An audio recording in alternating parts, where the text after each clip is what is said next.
Morning, people. It's late over here, but nowhere near as late as you guys. I just finished the entire presentation, the one I'm presenting tomorrow afternoon. So, what I'm going to do is go through a quick overview of it. You guys won't be able to see it, just my ugly mug having to narrate a bunch of voices. Hopefully, it'll make sense. I'll try to post something about the entire presentation later on. Either way, here's a test. Hope it ends up well. My presentation is about micro-serialized literature, a narratological approach to webcomics. Now, what exactly are we talking about when we... this is technically a work of a narratological, textual, and media-specific analysis with a historical overview of digital micro-serialized graphic narratives. But I don't want to sound like an intellectual prick, and you guys paid a lot of good money, so let's stick with the basics. Simply put, webcomics and narrative strategies. That's what we're talking about here. So what exactly is a webcomic? Well, according to Geiger et al., webcomics are not a genre. They're a medium. To put in the simplest equation, webcomics are comics plus web. They're everything you loved about long-form comics, short-form comics, sequential strips, and single panels transposed to new means of distribution. But what exactly is micro-serialized? Well, serialization is a mode of publication where there is a continuing story over an extended period of time with enforced interruptions. Keep in mind the enforced parts. Now, micro-serialized is when each installment is less than 1% of the total work. That's according to another webcomic artist, Rob Balder. Well, what exactly do I intend to prove? Narratives found in webcomics are an amalgamation of narrative techniques found in the tradition of serialized fiction, like the graphic novel, like the Victorian novel, modern comic strips, and digital and print media where these texts are published. Now, why webcomics? Well, why not? But take it more seriously, well, they are an emerging form of visual literacy. People are reading them more and more, and students are getting into it. So there's a big pedagogical aspect of this. And from a textual standpoint, it's one of the few forms in which the text has the fewest amount of variables between the author and the reader. There's a better relationship there. There's textual purity, so to speak. Television shows, everything. There's production crews, editors. There's people that are going to stop it. Now, theories and theorists that I'm using specifically for this. Narratology. This is the study of narrative texts. Umberto Eco, he speaks a lot about narrative redundancy, how things have to make sense. Tisveran Todorov, he actually invented the word narratology. Makes a big deal out of a degree of verisimilitude and narrative continuity. George Mattel, he makes a lot of good use between what is serial and what is episodic. Textual criticism. This is basically studying text. Sorry for the redundancy in that one. George Thomas Tencel writes a lot about how there's a difference between the literary work, the actual text, and the document. And it's important to note these differences. The document is the physical artifact in which you find the text, which is the literary work transposed to a means of distribution. John Bryan talks about the fluid text, which is important here because we see how each of the different works in a serialized format, like the webcomic, has to be co-conjurous with the rest of the work. And Schillingsburg, he works a lot with the whole reader, text, and physical author, so to speak. Media-specific analysis, Janet Murray, she's famous for Hammond, the Holodeck, and Catherine Hales actually invented media-specific analysis. We have to see the technical aspects. These are webcomics. We should see the internet, how it works with us. And comic studies, of course, the visual literacy masters of Will Eisner and Scott McCloud. Specific webcomics that I'm using, I'm going for guys that work with fantasy narratives and fantasy gaming. They're pretty good with emerging form of literature. I specifically work within this genre, and I've studied a lot about it. Within these, we've got Richard Burroughs' The Order of the Stick, Terrell Hunt's Goblins, Brian Clevenger's 8-Bit Theater, and Rob Balder's Earthworld. But now, there's a lot of many elements of accessibility and other technical aspects about webcomics, but let's focus on a few of them, like the archive, where readers have access to all the back issues. This means that the author does not have to recap information. There's no need for flashbacks. And that might lead to simultaneous interchanging story arcs. There could talk about 3 characters, 2 years later to start talking about the one character that they talked about in the first issue, which is weird.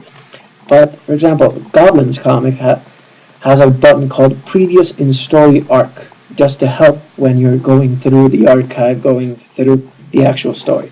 Now there's archive abuse. This is when you can backdate your archive and do a lot of crazy stuff with it. Webcomic Metsakara does something crazy. It's a daily webcomic starting 2008, backdated all of its issues to January 1st, 9 quadrillion BC. That's 13 nines BC. Has over 3.5 quintillion issues, according to that. It's insane. The forum, that's where you get the community of readers that are going to come up and they're going to talk about this, but also the author is going to show up sometimes and really tell people what's going on. This works with Stanley Fischer's concept of readership communities. But more than that, with Joe Prince's notion of the narrate. Narrate basically is to whom the story is narrated. And the narrate is actively shaping the narrative. So we become more than just readers when we use the forums and all the other ancillary materials within the webcomics. Now, I'm using something weird when analyzing these webcomics because I'm using math. What I've done is I've highlighted 8 narrative strategies from the webcomic The Order of the Stick. I've subdivided their appearance by every issue and then grouped them in 50 groups of 50. See how they work with. Now, there's a lot of webcomics out there, and this isn't going to respond to all of them, but I do figure out that this really shows just how the narrative of the webcomic is changing as time goes on. What are my narrative strategies? The first one is whether or not there's a momentary break in the narrative continuity, be it the entire page, issue, or just a part of it. Okay, these are basically the Family Guy moments. I talk about something, cut away to a different panel that has nothing to do with what's going on. Whether or not it has a punchline at the end of the issue. This is primarily a work of humor, so they work a lot with, does it have a joke at the end? The fact that it doesn't have a joke means that there's something going on beyond that in that particular installment. Does it break with the traditional page format? Basically, there are some issues that will work with like a giant column, or there'll be more than the traditional 1 page. It might be a page and a half, 2 pages, 3 pages, even 4 at one given moment.